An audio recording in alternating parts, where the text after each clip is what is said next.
আসসালামু আলাইকুম।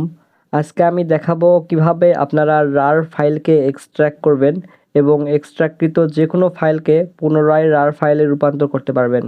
আমরা যখন দূরের কোনো বন্ধুর কাছ থেকে কোনো ছবি বা কোনো ফাইল নিতে চাই, তখন বন্ধুকে বলি যে ছবিটা মেসেঞ্জারে না দিয়ে হোয়াটসঅ্যাপ, টেলিগ্রাম বা মেইলে দিতে। কারণ মেসেঞ্জারে ছবির রেজুলেশনটা অনেক কমে যায়।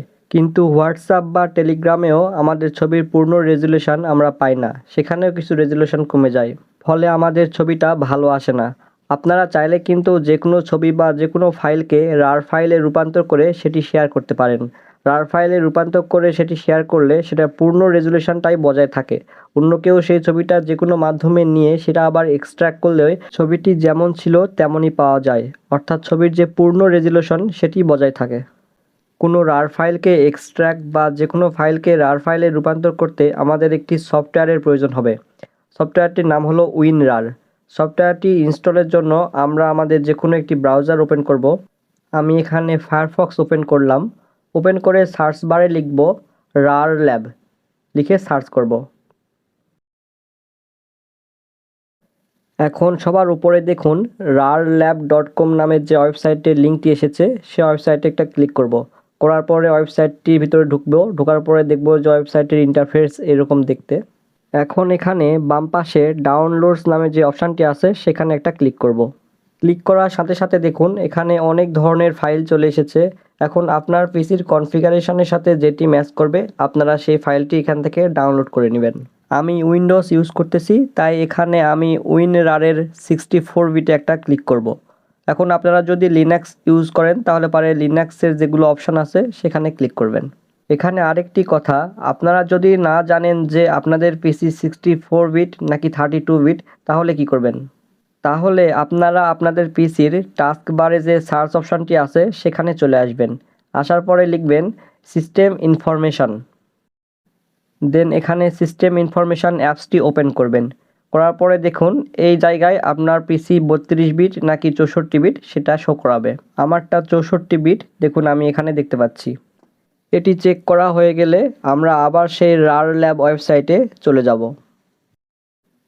এখন এখানে WinRAR 64 বিটে একটা ক্লিক করব। ক্লিক করার সাথে সাথে দেখুন আমাদের যে ফাইল সেটি ডাউনলোড হওয়া শুরু হয়ে গেছে। এখন ফাইলটি সম্পূর্ণভাবে ডাউনলোড হওয়া পর্যন্ত আমরা অপেক্ষা করব। ফাইলটি ডাউনলোড শেষ হলে ফাইলে ক্লিক করে ফাইলটি ওপেন করব। ওপেন করার পরে এখানে নিচে দেখুন ইনস্টলের অপশান চলে এসেছে, এখানে ইনস্টলে ক্লিক করব।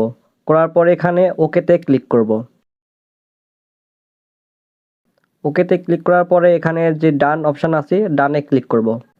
ডানে ক্লিক করলে আমাদের যে RAR ফাইল সেটি আমাদের পিসির কোন ফোল্ডারে ইনস্টল হয়েছে সেটি শো করাবে। আমার এখানে SRCতে সেভ হয়েছে। এখন আমরা RAR ল্যাব ওয়েবসাইট থেকে বেরিয়ে আসব। আমি আমার ব্রাউজারটা কেটে দিলাম। এখন যে ফোল্ডারে আমাদের সফটওয়্যারটি ইনস্টল হয়েছে সেই ফোল্ডারে গেলাম।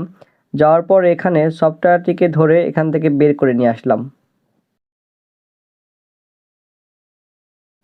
আনার পরে দেখুন এইটা হলো আমাদের সফটওয়্যার আর এইটা হলো একটি RAR ফাইল। আমি RAR ফাইলটি এখানে রেখেছিলাম। এই সফটওয়্যারটি ইনস্টলের আগে এই ফাইলটি কিন্তু RAR এর এরকম লোগো যুক্ত ছিল না, এটা হলো সাদা PDF এর মতো অবস্থায় ছিল। এখন সফটওয়্যারটি ইনস্টল করার পরে এই RAR এর যে লোগো সেই লোগো ধারণ করেছে এই ফাইলটি। এখন এই ফাইলটি আমরা এক্সট্র্যাক্ট করব। করার জন্য ফাইলের উপরে একটি রাইট ক্লিক করব। করার পরে WinRAR এ ক্লিক করব। করার পরে এখানে এক্সট্র্যাক্ট হেয়ার এখানে একটা ক্লিক করব। করার সাথে সাথে আমাদের ফাইলটি দেখুন এক্সট্র্যাক্ট হয়ে গেছে। ফাইলটি দেখুন এই যে এই ফাইলটি, এটি এক্সট্র্যাক্ট হয়ে গেল। এখন যদি আমরা চাই যে এই ফাইলটিকে আবার RAR ফাইলে রূপান্তর করব, তাহলে ফাইলের উপরে একটা রাইট ক্লিক করব। করার পরে আবার WinRAR এর যে অপশানটি আছে সেই অপশানে চলে যাব। যাওয়ার পরে অ্যাড টু দিয়ে ফাইলের যে নাম সেটি .rar যে অপশানটি আছে সেই অপশানে একবার ক্লিক করলেই আমাদের যে ফাইল সেটি RAR ফাইলে রূপান্তর হয়ে যাবে। এখন যদি আমরা এখান থেকে ফাইলটি ডিলিটও করে ফেলি তারপরেও এই জায়গাতে ফাইলটি RAR অবস্থায় থেকে যাবে। এভাবেই আপনারা চাইলে আপনাদের যে কোনো ফাইলকে RAR ফাইলে রূপান্তর করতে পারেন এবং RAR ফাইলকে আবার এভাবে এক্সট্র্যাক্ট করতে পারবেন। আজকে ভিডিও এই পর্যন্তই। ধন্যবাদ সবাইকে।